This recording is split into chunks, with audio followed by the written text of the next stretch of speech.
ओम ब्रह्मा मुरारी च प्रान्तकाली भानु शशि भौमसुतो बुधस्य गुरुः शुक्रः शनि राहु के सर्वे नवग्रहादिदेवताभ्यो नमः।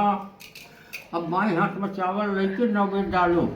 एकदा नारद योगी परानुग्रह कांक्षया पर्यटन विविधान लोकाने मृत्युलोका समुपागतः। एक समय नारद जी देवलोक से घूमते घूमते तब नारद जी मन में विचार किया कि ये कष्ट को केवल विष्णु भगवान ही दूर कर सकते हैं। तो विष्णुलोकम गतस्तदा, नारद जी महाराज भगवान विष्णु के लोक को गए।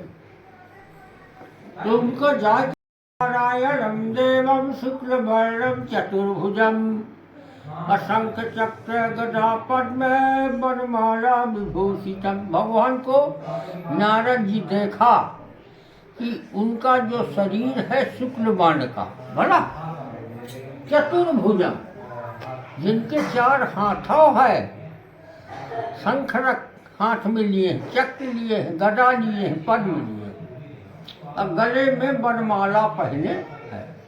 ऐसे सुंदरमय भगवान विष्णु को देखकर नारद जी उनको प्रणाम।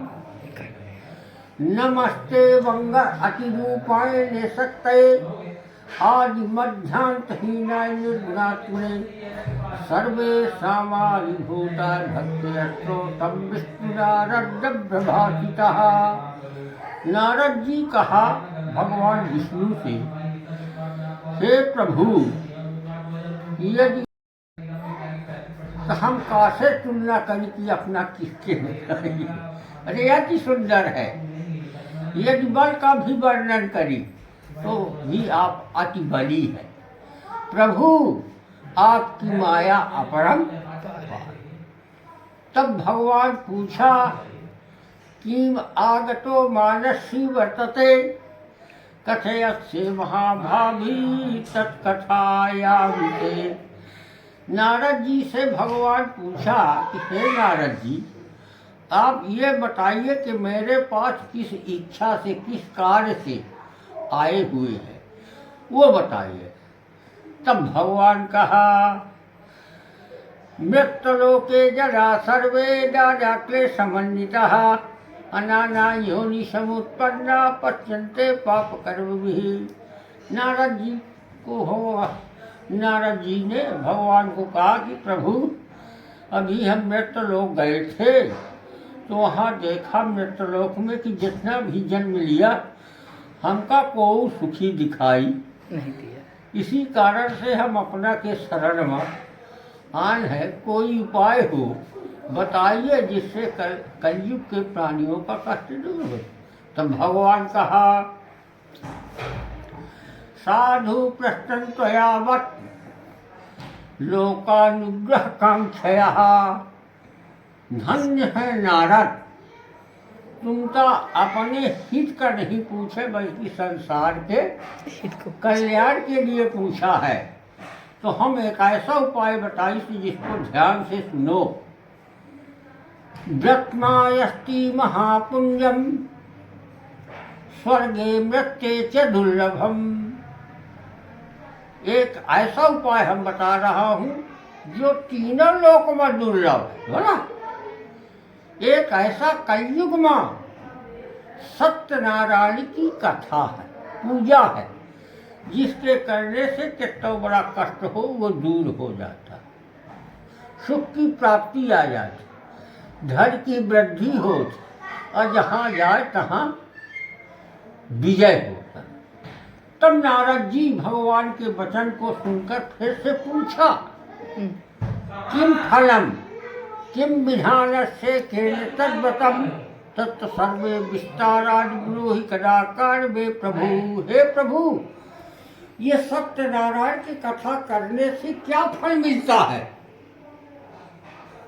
और यह कथा में क्या क्या सामग्री लगती है, इस कथा को किसने सुना उसको क्या फल आप हमें विस्तार से भगवान बताइए। तब भगवान कहा, दुख शोकादिशनम धन धान्यादि प्रवर्धनम, सत्यनारायण की पूजा की है से दुख दूर हो जाता है, सुख की प्राप्ति आ जाती, धन की वृद्धि होती, और जहाँ जाए तहाँ विजय होती।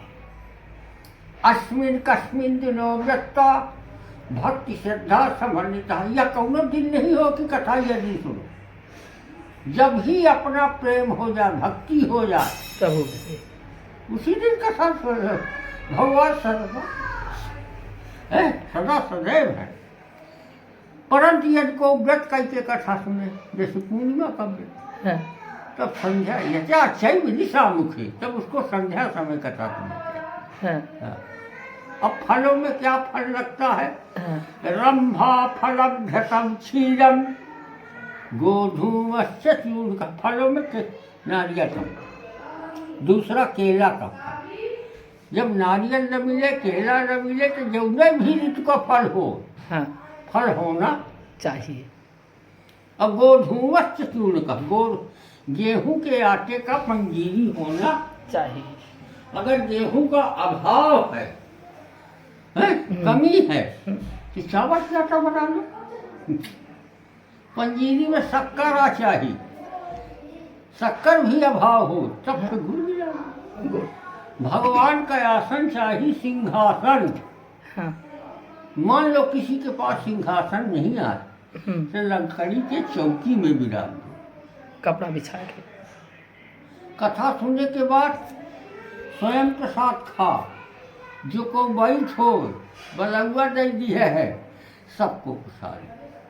अनित्य गीतादिकम चरित, रात के गाना बजाना करो, मने खुशी करो। श्री स्कंद पुराण रेवा खंडे श्री सत्यनारायण कथाया दशमोऽध्यायः।